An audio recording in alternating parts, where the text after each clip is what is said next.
Bonjour à tous, on se retrouve pour un nouvel événement. Aujourd'hui, le The 5 Corps se dispute à Vincennes sur les 2700 mètres de la grande piste. On a affaire à des 5 ans. Ils seront 14 à s'affronter dans cette compétition.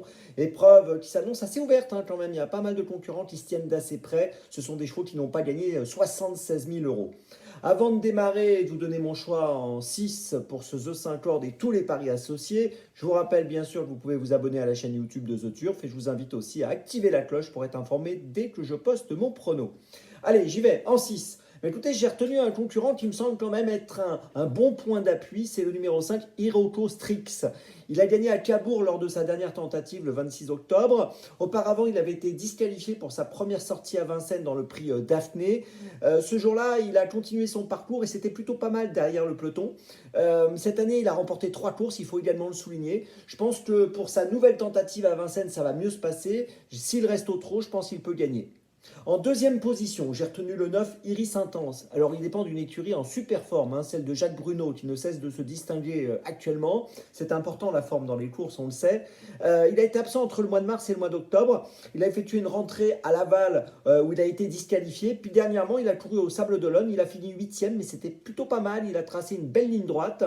Il faut se souvenir qu'il avait gagné également au mois de décembre 2022 sur cet hippodrome de Vincennes. Il est associé à Franck Nivard. Je pense qu'il peut activement lutter pour la première place. En troisième position, j'ai retenu le 13, Imanolo de Loup. Alors, il est bien engagé, il a un peu plus de 73 000 euros pour une course où il ne faut pas avoir 76 000, je vous l'ai dit. Sur ses 10 dernières sorties, il a fini 7 fois dans les 4. Il vient de finir troisième à Laval début octobre. Je pense qu'il est très compétitif pour une place. En quatrième position, j'ai retenu le 2 Impact Sport. Alors il reste sur 2 victoires, l'une à Chartres, l'autre à Laval. Sur ses 10 dernières courses cette année, il a gagné 6 fois, si on prend ses 10 dernières sorties. Voilà, c'est un cheval qui peut être fautif, c'est ça son défaut. Mais s'il reste au trot, je pense qu'il peut accrocher une 3-4e place dans cette course. En cinquième position, j'ai placé le 10 Idéal Madrid. Il dépend de l'entraînement de Jean-Michel Baudouin, un entraînement toujours très sérieux, associé à Alexandre Abrivard.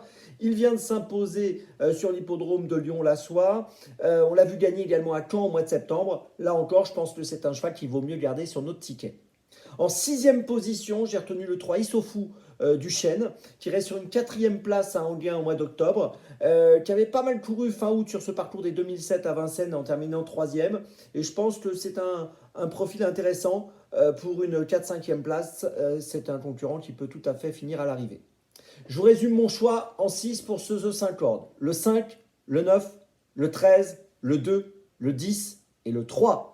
Départ de la course à 13h50. On se retrouve maintenant demain pour Vincennes. Et d'ici là, avec The Turf, ça va aller.